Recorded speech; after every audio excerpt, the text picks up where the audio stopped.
I was the stand-in for the CEO's lost love. Later, her lost love returned, and she handed me a check for $3 million. "Let's break up," she said. In my previous life, I refused to let her go and met a tragic end. This time, I excitedly threw the check back at her. "Make it $5 million and I'll leave right this second." I've been reincarnated as the stand-in for the CEO's lost love. 2 years ago, I was working at a restaurant when I met Emily Richards. She fell for me at first sight and aggressively pursued me. I quickly fell for her too. Later, I found out I was just a replacement. Emily would give me $100,000 a month to play the role of her lost love. I spent every cent buying her gifts, not keeping a penny for myself. I was totally lovesick, practically digging up wild vegetables from the mountains to eat. In my previous life, I loved Emily desperately and met a tragic end. This time, I just want to take the money and run as far away as possible. Right now, I'm standing outside an upscale club. This is the 10,086th time I've come to catch her cheating. I push open the door to see Emily sitting on some guy's lap, furiously making out with him. I put on a pained expression. "Let her go." Emily turns to look at me, her gaze sharp. My heart quivers and I don't dare make a sound. The man holding Emily suddenly asks, "Boss, who's this chubby guy?" I give his skinny frame a once-over. Huh, no wonder his aesthetic sense is so warped. "Yeah, you're the skinniest. You and your bones together barely weigh 100 pounds, I retort. Emily scolds me. "Shut up." I shrug. "Emily, come back with me?" Emily smirks coldly. "If you want me to go back with you, drink this bottle of liquor." I look at the whiskey in front of me, my stomach churning. I just want to earn some money as a stand-in, not risk my life. Taking a deep breath, I say to Emily, "On second thought, I won't disturb you. I'll head back first." "Come back here," Emily calls out, stopping me in my tracks. Emily's moods are unpredictable. Sometimes I truly fear I won't live to spend the money. "You think you can just come and go as you please?" "What do you take me for?" she demands. "An ATM machine?" "Obviously. What else?" I gaze at her with feigned tenderness. "Of course you're the love of my life, baby. I love you." I can spout this kind of sappy talk effortlessly. Even a true romantic would have to bow to my skills.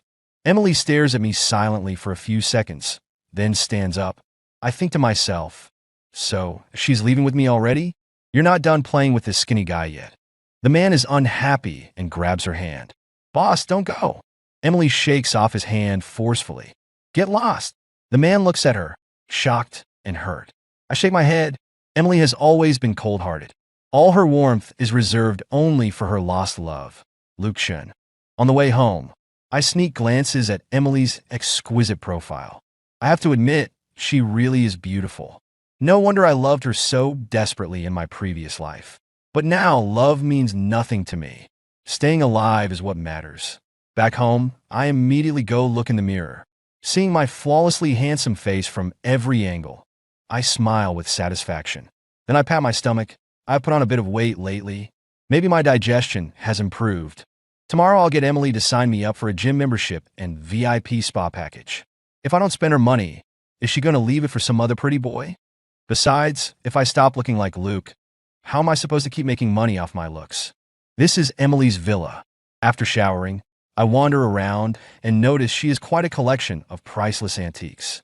I'm pondering how to casually get Emily to gift me some antiques when I see her walking over with a gloomy expression. She grabs my neck. "Who said you could wear Luke's pajamas?" Damn, I thought she was just moody, but turns out she's actually crazy. It's just a pair of pajamas. I'm not even complaining that Luke wore them first. Emily warns me viciously. "Remember your place. You were just a stand-in. Even ancient eunuchs weren't as lowly as me. The unloved one can't even breathe right." Suddenly, Emily's phone rings. Whoever is calling says something that makes her expression change drastically. She lets go of me. I know it must be Luke returning. 2 years ago, Emily and Luke broke up after a fight, and Luke angrily went abroad. In my previous life, I desperately clung to Emily to stop her from seeing Luke and ended up getting beaten by her man. Emily puts away her phone and looks at me. "You better behave yourself." I quickly nod. "I'll go change out of these pajamas right away." Then I casually mention wanting a gym membership and spa package. Emily refuses without a second thought. "No way." I pout. She may be stingy, but I have no money and can't afford to lose this stand-in gig. Come to think of it, with Luke back, why would she care about a fake like me anymore? Don't you have somewhere to be? I ask carefully. Emily glares at me in displeasure. I lower my head submissively. I just don't want to hold up your work. Emily slams the door and leaves. I clutch my chest and let out a sigh of relief. That was terrifying. After changing, I open a bottle of 1992 Lafite to calm my nerves. Emily doesn't return all night. The next morning when I come downstairs, I see Emily and Luke having breakfast. I'm momentarily stunned.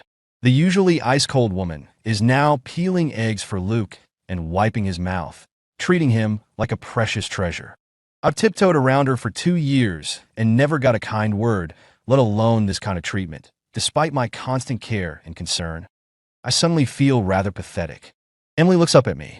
Go get the rest of the milk from the kitchen. I walk to the entryway to change shoes. Get it yourself? I'm heading out. I'm not in the mood to suck up today. My mouth is full of canker sores. Emily frowns. Where are you going? TSK. Luke is sitting right next to her, and she's still keeping tabs on me? Talk about having your cake and eating it too. I have some things to take care of. I'll be back tonight, I say. Emily starts to stand up, but Luke grabs her hand. Emily, I'm back for good this time. I won't let my temper get the best of me again. Emily holds his hand and leans sweetly on his shoulder. I go to the mall to buy myself some new clothes. A man should treat himself well sometimes. As I'm browsing, I remember Emily gave me a bank card before, but I never used it. I dig through my wallet for a while and finally find the card. Good thing I didn't lose it. I plant a big kiss on the card. I love you so much. Emily sits in her office working. Her phone keeps buzzing with text messages nonstop.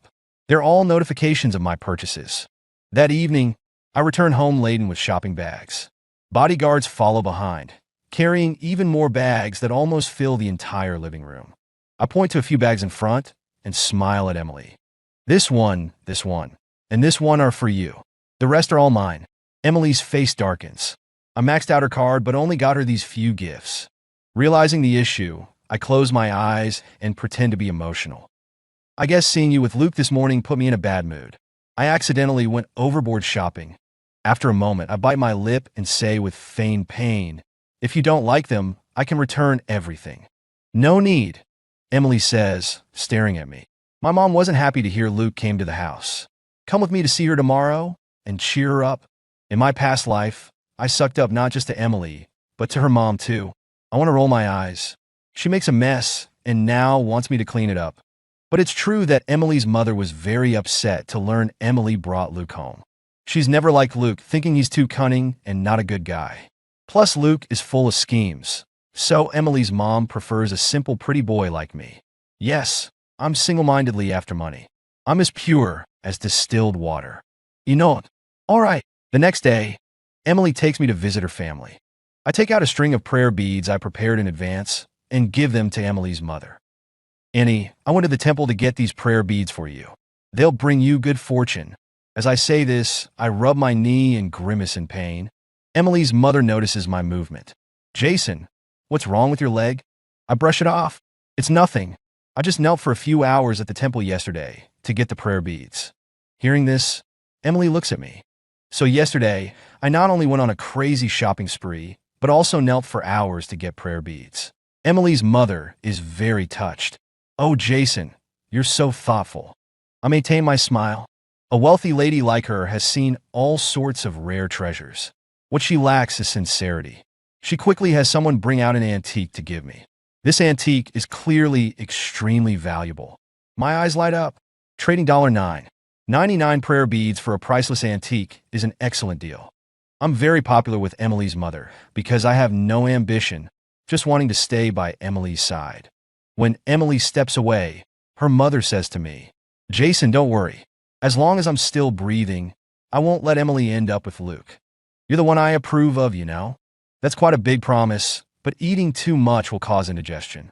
A wealthy family like theirs will naturally seek an equally matched marriage. Who am I to even be considered? Emily's mother just wants to use me to get rid of Luke. The old ones are still the craftiest. In my past life, I foolishly believed her and let myself be used as a pawn. Now my love-addled brain has been cured. I refuse to swallow empty promises. In the end, I leave the family home with the antique and immediately sell it. With money in my pocket, I feel at ease. I've successfully placated Emily's mother, and Emily is very pleased with me. Tell me, what reward do you want? She asks. This is exactly what I've been waiting for. I want the Lamborghini in your garage. Emily narrows her eyes, studying me with a scrutinizing gaze. In the past, all my attention was on her. I had no interest in luxury cars. I look at her and say, actually, I was thinking I could drive you to and from work every day. That way we'd have more time together. In my previous life, I never got to joyride in a Lamborghini before I died. What a waste. Emily coldly says, don't get any crazy ideas. Remember your place. You're just a stand-in. But she still tosses me the car keys. I gaze at her tenderly. Emily, no matter how you treat me, I'll always love you. I'll always love your money. Emily stares at me. I smile until my face hurts. If I keep acting like this, my skills will surpass even Oscar-winning actors. That night, I take the Lamborghini out for a spin. Who can relate to crying while sitting in a luxury car? On the weekend, Emily takes me out to dinner. After the meal, as we're leaving the restaurant, Emily gets a phone call. I wait for her nearby. Suddenly, I see Luke walking towards us from across the street. At that moment, a car starts speeding towards him, but Luke doesn't notice. My eyelid twitches heavily. In my past life, I deliberately pushed Luke into the path of the car here. Afterwards, Emily had people beat me severely. I was bedridden in the hospital for days. Suddenly terrified, I immediately run over to save him. But I'm a step too late. Luke falls to the ground. Thankfully, the car manages to brake in time. Luke should be mostly unharmed. I let out a sigh of relief. Emily rushes over, asking anxiously, Luke, are you hurt? Luke shakes his head. I'm fine. Emily looks at me with a dark expression. Jason, what the hell were you thinking? I knew Emily would assume I pushed Luke into the car's path without even asking. Just as I'm about to speak, I see the door of the Maserati in front open. A woman steps out of the car. I stare at her long, slender legs, longer than my entire life. After a moment, I remember who she is, Sophia Lynn. She's Emily's arch-rival. Sophia looks coolly at Luke. Don't you watch where you're walking? I honked several times. Indeed, it was Luke's own carelessness. Can't blame Sophia. Sorry, I was lost in thought and wasn't paying attention, Luke says. From their conversation, it's clear I didn't push Luke. But Emily doesn't even glance at me, only concerned about the small scrape on Luke's hand. Luke, does it hurt? She asks worriedly. He's a grown man. A tiny scrape is nothing. Good thing I only love money now, not her. Emily takes Luke's hand.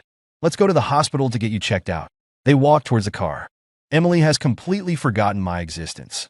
I watch the car drive past me, my heart turning ice cold. Even a dog gets brought home after being taken for a walk. But it's not the first time Emily has treated me as less than human. Whatever, no point in arguing with her. That would just be refusing money. Sophia looks me up and down. So you're the boy toy Emily's keeping? Wow, I'm so unappreciated that she can tell at a glance. As expected of a shrewd businesswoman. What sharp eyes. I smile at her. Not for much longer.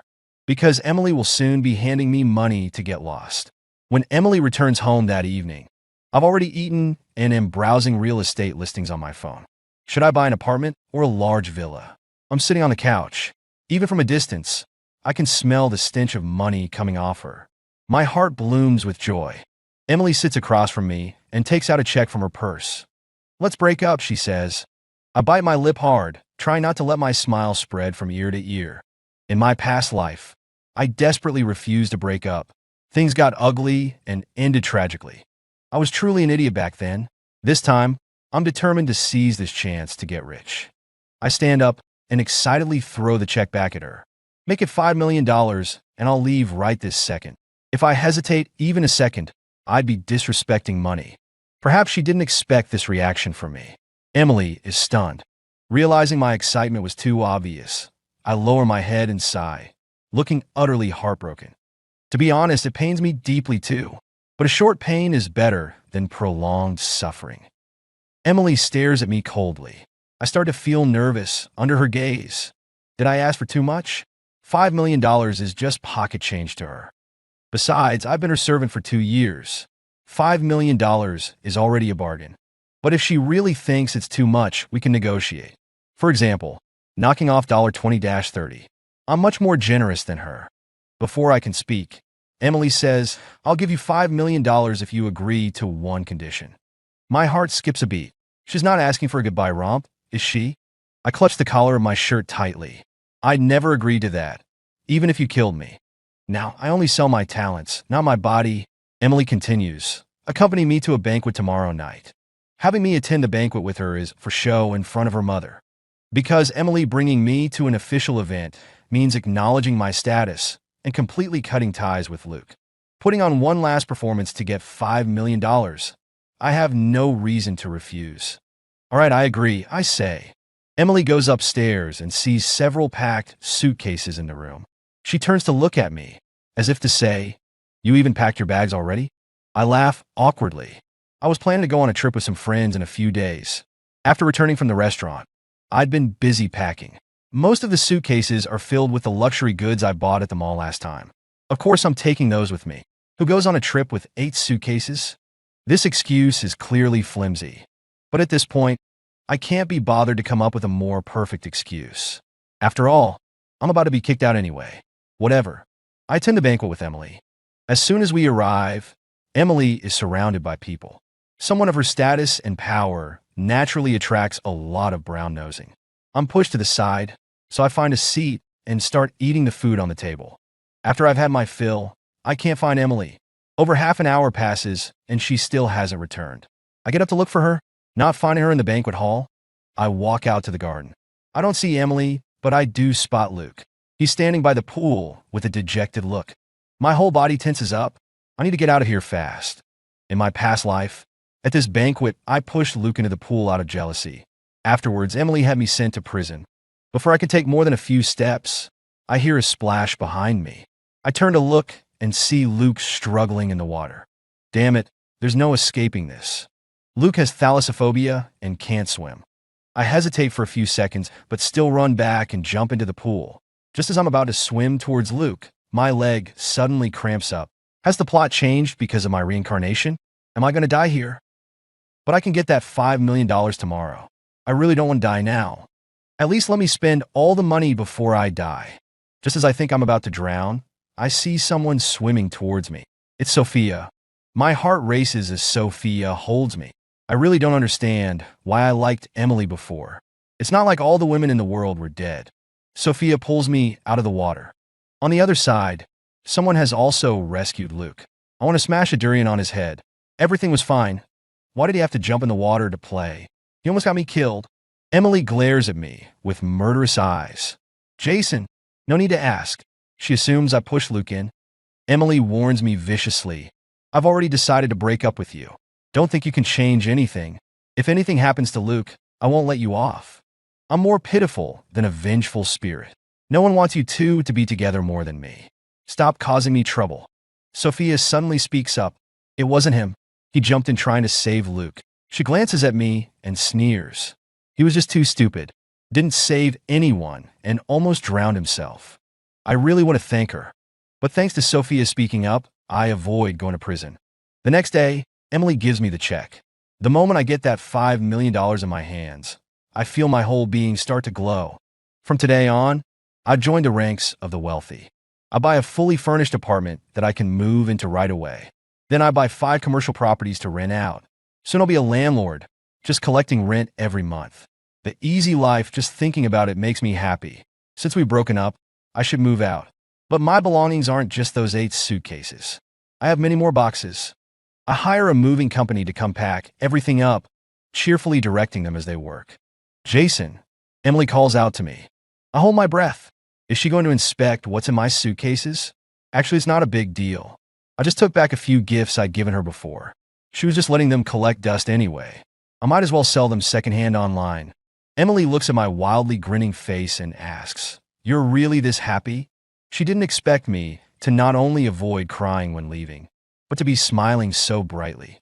I've already got the $5 million in hand, so I can't be bothered to keep up the act with her. It just shows what a big picture thinker I am, I say. I don't even look at her expression before going back to moving.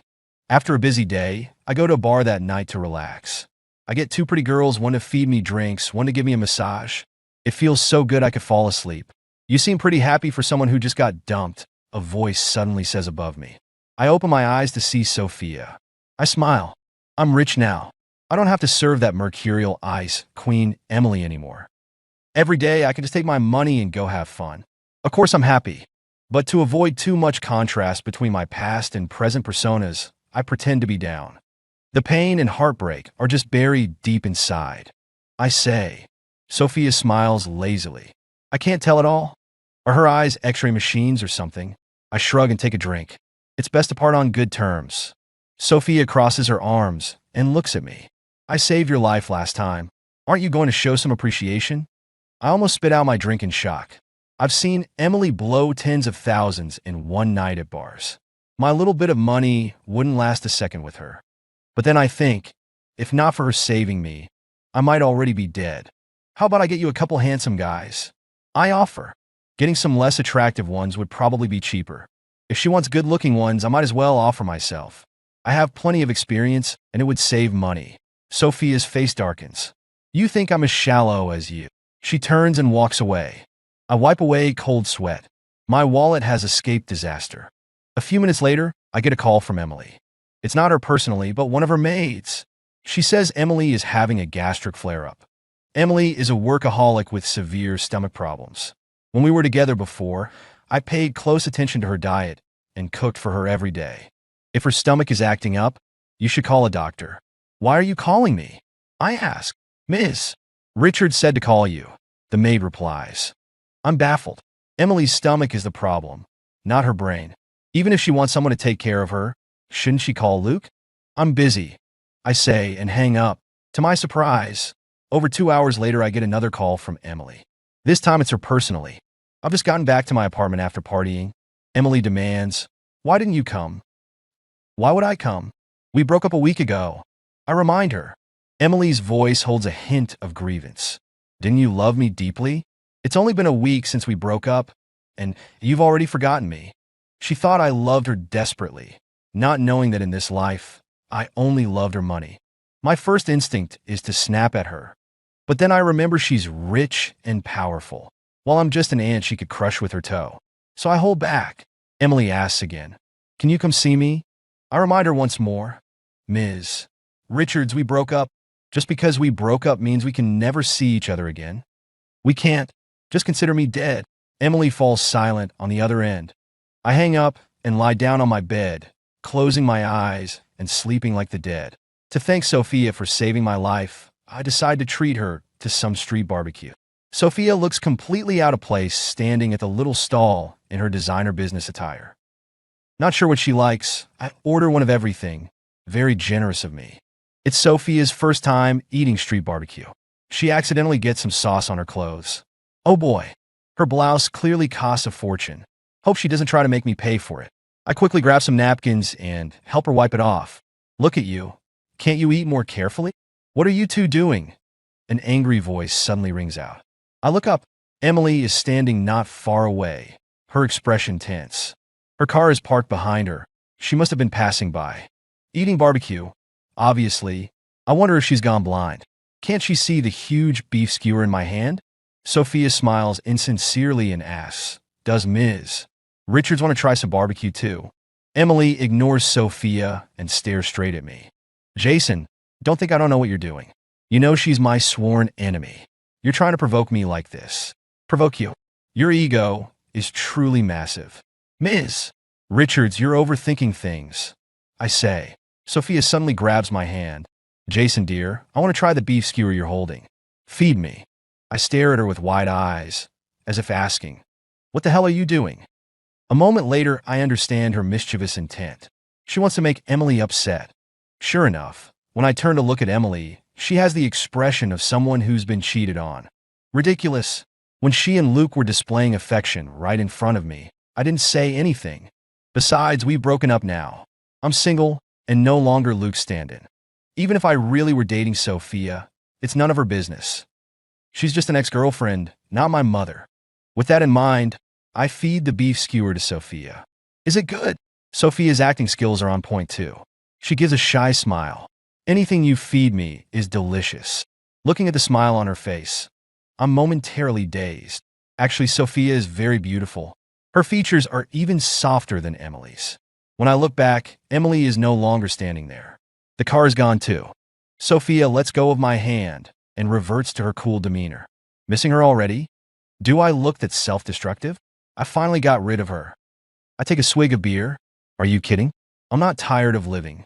After finishing the barbecue, I return to my apartment and am surprised to see Emily waiting at my door. It's not surprising she knows where I live. CEOs are always all-knowing. She looks at me.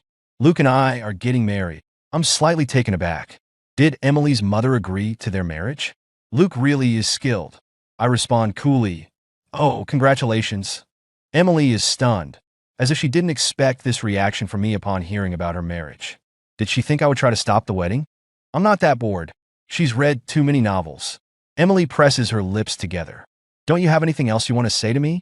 I rack my brain. I wish you a happy marriage and many children. As soon as I finish speaking, Emily's expression becomes even more unpleasant. My expression isn't great either. The Emperor's mind is easier to read than hers. Does she want the Lamborghini back to use as a wedding car? But she has plenty of luxury cars in her garage. Why is she so fixated on mine? I can only say vaguely. I know what you mean. You want a wedding gift from me, right? Don't worry, I'll take care of it. I'll send her a red envelope later. Even $1 is a token of my love. Then I step around her to open the door. Emily grabs my arm. Jason, did you ever truly love me? I glance at her. There's no point talking about this now. After saying that, I pull my arm free, go inside, and close the door. My movements flow smoothly in one go, leaving Emily out in the cold. I have to say it feels pretty good. After all, I used to be the one getting doors slammed in my face. In my previous life, after I pushed Luke into the pool, Emily had me sent to prison. I committed suicide in jail not long after. So, I don't know if she ended up marrying Luke afterwards.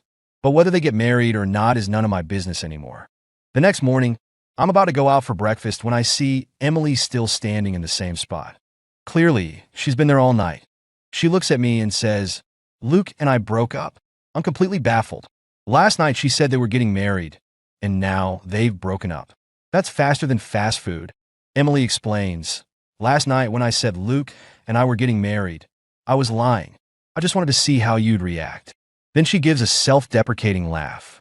A few days ago, I found out the real reason Luke broke up with me back then was because my mom gave him $1 million. He never truly loved me. What? Luke agreed to break up for just $1 million. Looks like my asking price of $5 million really was too high. After all, I was just a stand-in, not even the real deal. But I'm not going to give any of it back. As I'm feeling guilty, I see Sophia walk over carrying breakfast. I enthusiastically go up to her. Darling, I was just about to go downstairs to meet you. Sophia is momentarily stunned, but quickly catches on. I bought your favorite pan-fried dumplings. Actually, I don't like pan-fried dumplings, but Emily never cared enough about me to know that. I smile at Sophia. Love you. Sophia must be disgusted by me. She reaches behind my back and pinches me hard several times. Emily's whole being is emanating a gloomy aura. I know this is a sign she's about to explode in anger. Who does she think she is getting mad? Emily's voice is tense. Jason, I know the one you love is me. You're with her to get back at me. What ability do I, a mere pawn, have to get back at you? I just don't want you bothering me anymore. Emily, we've already broken up. You're the one who ended things. Besides, as a stand-in, you could get tons of guys lining up with just a crook of your finger. Lastly, to answer your question from earlier, I did love you, but not anymore. Now I only love myself and money. With that in mind, Sophia smiles lightly and says, Ms. Richards, we're not like you. Our love is mutual. Emily is stunned. A moment later, she looks at me with reddened eyes. Jason, what if I say I regret it? I couldn't care less if you regret it or not. It has nothing to do with me. $5 million smells much sweeter than you. There's no medicine for regret in this world. Things are over between us. Don't come bother me again in the future. I don't even glance at her as I lead Sophia inside. Opening the dumplings, I pop one in my mouth and look at Sophia. Your acting skills are pretty good. If your company ever goes bankrupt, you could make it in showbiz. Sophia kicks me. If your mouth can't say anything nice, you might as well donate it. Sophia really can't go bankrupt. I'm still counting on her to protect me. After that, my life becomes very comfortable. I get a gym membership and work out every day, occasionally hitting the bars with friends. All 5 of my commercial properties have been rented out. So I'm thinking of starting a business, like opening a cafe. But I need to find an investor to share the risk with me. Otherwise, if it loses money, it would suck to be the only one taking the hit. I quickly set my sights on a target, Sophia. That day, I invite her out to dinner. Sophia smiles lazily. Unsolicited favors are either thievery or deceit. I grin obsequiously. Come on, you saved my life. It's only right that I treat you to a meal. When we're almost done eating, I broach the subject. So, I'm planning to open a cafe. Want to invest some money? Sophia looks at me. Is this why you invited me to dinner today? I laugh dryly. I wanted to invite you to make money with me. Sophia gives me a knowing look. I hear you're a great cook. She probably knows a bit about how I used to suck up to Emily.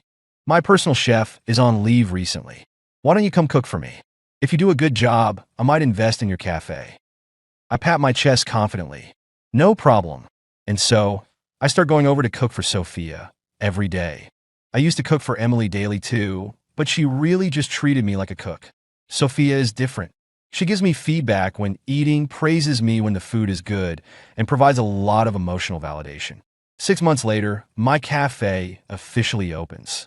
Many people come, but I'm surprised to see Emily show up too. I ignore her. I'm a business owner now, my value has skyrocketed. You could barely be bothered with me before. Now you can't afford me. Emily doesn't do anything, just sits for a while before leaving. I think she's gone, but she hasn't. She's just standing outside the cafe. Suddenly, a heavy rain starts pouring down. She stands motionless in the rain. I watch her get soaked to the bone, completely unmoved. I think to myself, let the rain fall, and maybe it'll wake her up. Just then an employee comes up to me. Boss, a lady left this note for you earlier. I open it to see just 3 words. I'm sorry. I recognize Emily's handwriting. I crumple it up and toss it in the trash. Sophia stands with her arms crossed. Aren't you going to bring her an umbrella? I put my arm around her waist and chuckle. If I bring her an umbrella, won't you get jealous and flip the vinegar jar? Sophia makes a non-committal sound. Yes, Sophia and I went from fake to real and are now together. Over these 6 months, I've not only won her stomach, but her heart as well.